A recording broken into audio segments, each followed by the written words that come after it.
अस्सलाम वालेकुम रहमतुल्लाहि व बरकातुहू। नाजरीन, आजची एक अहम खबर अशी की आपली आम जनता एसटीने नेहमी प्रवास करते, पण आज एसटीचं काय हालात आहेत। जी एसटी सामान्य माणसासाठी प्रवासाची एक अहम सुविधा आहे आणि ती आज एसटी किती लापरवाहीने आम जनता संघात वागते त्याचो एक अहम आणि जागतो सबूत। हे सबूत मी पेश करता हूँ आमच्या समनस गावचा सामाजिक खिदमतगार निसार सुर्वे यांच्या मार्फत। तुम्ही बघू शकता की खेड पलांजे जी शेवटची गाडी जाते त्या ड्रायव्हरची काय कंडिशन, न तो युनिफॉर्मला आहे बल्कि नशातला नाही, आणि ऐशातलान ही आम जनताची जीवाची खेल करणारी घटना आज आम्ही आपल्या नजरेत आणता। तेव्हा जागरूक व्हा ताकि शासनाला जाग येली पाहिजे। ही आमच्या खेड पलांजे गाडी साची गाडी एक तर उशिरा आलेली आहे। इथे लोकांच्या जीवाची कुठलीही काळजी शासनाला नाही, प्रशासनाला नाही, आणि खास कर एसटी महामंडळाला नाही।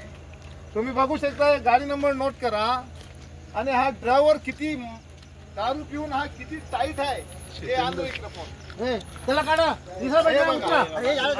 दारादारीची भाषा करतोय हा, एवढा दारू पिऊन हातला एवढे परवाचे आहेत।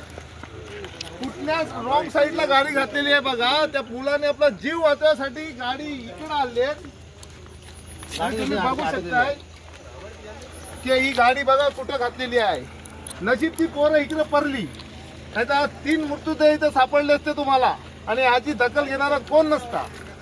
आज हा खेर भैरोली जो मार्ग आहे हा एवढा धोकादायक असा मार्ग झालेला आहे, लोकांचा जीव घेणा मार्ग झालेला आहे। इथं एसट्या ह्यांची बिनधास्त दादागिरीने हे कधी साईड देणार नाही, हे कुठलाही ह्यांना कायदा नाही, तर ड्रायव्हर युनिफॉर्मला नाही आहे, पूर्ण दारू पिऊन टाईट आहे। एवढे परवाशी आहेत, सगळे घाबरून बसलेले आहेत लोक तिथे, आणि परत तो आरारवीची भाषा करतोय।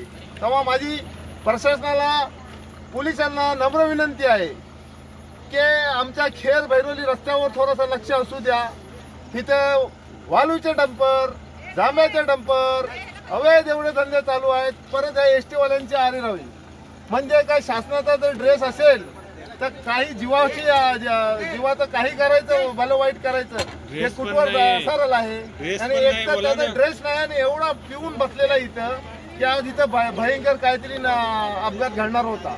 माझी प्रशासनाला एवढीच विनंती आहे की तेवढीच ह्या ड्रायव्हरचं मी नाव घेतोय, आणि जे काय असेल ते एसटी आगाराने पोरांचं काय असेल तो काय गाडीचं नुकसान असेल ते करून घ्यायचं, आणि ह्याच्या पुढे त्या चालकाला आणि कंडक्टरला तंबी द्या।